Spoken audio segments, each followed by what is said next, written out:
Alors bonjour Aïdan. Alors l'esprit critique, j'ai bien aimé ce qu'a dit ce matin Léandri quand il a parlé de l'esprit critique. Alors on va parler de Sciences et Vie Junior, ça vous te parlera peut-être un peu plus que Sciences et Avenir.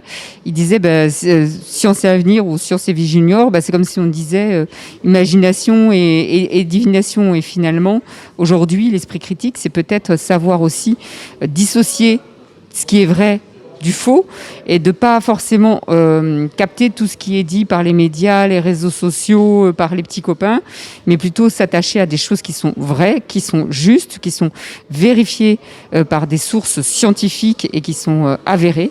Et donc éviter de se fier simplement à ce qui est dit ou la rumeur, mais plutôt aller chercher par soi-même l'information. Et c'est fondamental pour pouvoir grandir aussi dans ce monde-là, avec un esprit qui te permet d'aller vérifier en permanence l'information que tu reçois avant toi-même d'être transmetteur de l'information par les réseaux sociaux.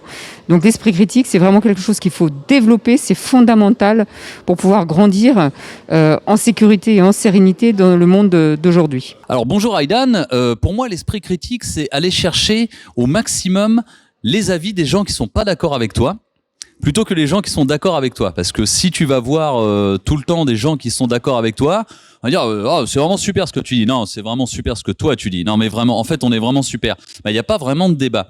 Pour développer un esprit critique, selon moi, c'est beaucoup plus intéressant quand quelqu'un va te dire je suis pas d'accord avec toi, et surtout d'aller chercher pourquoi, en toute simplicité, et puis surtout envie de discuter plutôt que de se confronter. Donc pour moi, développer un esprit critique, c'est aller chercher les gens qui sont pas d'accord avec toi et de savoir pourquoi, d'essayer de comprendre pourquoi, et voilà, ça permet de peut-être plus faire travailler son cerveau que d'ingurgiter des choses sur lesquelles on n'a pas besoin de les remettre en cause.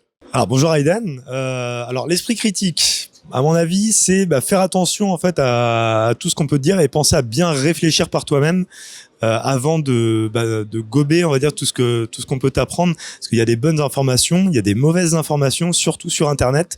Donc ça, faut faire très attention. Tout ce qu'on peut voir sur YouTube, sur Instagram, sur tous ces canaux-là, faire très très attention et toujours aller vérifier tes sources, aller vérifier sur des sites comme Wikipédia par exemple, où là il y a des sources. Donc faire attention et rester logique aussi, pas prendre l'information comme ça sans y réfléchir. Donc toujours aller bien vérifier, penser scientifiquement et vérifier que c'est logique ce qui a été dit derrière et que ça sort pas d'un chapeau de magicien.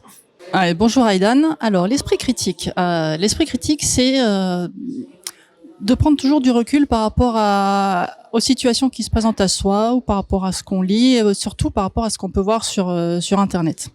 On a un petit peu tendance à imaginer que parce que c'est sur Internet, parce que c'est dans un ordinateur, c'est vrai. Mais sauf que ce qu'il y a dans un ordinateur, c'est quelque chose de très idiot. Ça, je m'en étais rendu compte assez jeune quand j'étais au lycée, donc ça remonte à quelques années. En fait, un ordinateur, c'est un peu comme un prof, ça ne comprend que ce qu'on lui dit et il faut tout lui dire. Donc voilà, quand on a quelque chose, une information dans un ordinateur, on a dedans que ce qui lui a été, que ce qu'on lui a donné à manger. Donc si on lui donne à manger des idioties, il ressort des idioties. Et il faut évidemment faire très attention à ce qu'on voit. Donc l'esprit critique, c'est arriver à prendre du recul pour pouvoir analyser ce que l'information qui nous est donnée à manger aussi, du coup. Voilà, c'est vraiment ça. Alors ça suppose évidemment d'avoir un certain nombre de connaissances, puisqu'il est difficile d'analyser et de prendre du recul sur un sujet qu'on découvre. Donc ça veut dire, pour faire ces bases de connaissances, il faut pouvoir soi-même se nourrir d'informations pour lesquelles on a quand même pas trop de doutes quant à leur véracité. Donc on a pour ça des livres, des journaux, des revues scientifiques sérieuses, des sites internet tout à fait sérieux, ça existe aussi. Il n'y a pas que des sites farfelus avec des belles images et qui nous donnent à croire tout ce qu'il voudrait bien qu'on croit. Voilà, on sait déjà se faire une base de connaissances pour ensuite pouvoir être suffisamment aguerri pour se dire ce truc que je lis là, manifestement, c'est bullshit.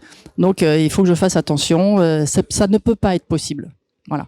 Si sur un site on lit que la Terre est plate, eh ben on le sait, c'est bullshit, c'est pas possible. Donc c'est pour tout pareil, et quel que soit le sujet. Et effectivement, sur toute la partie nutrition, diététique, alors là, les sites farfelus sont pullulent et sont à foison.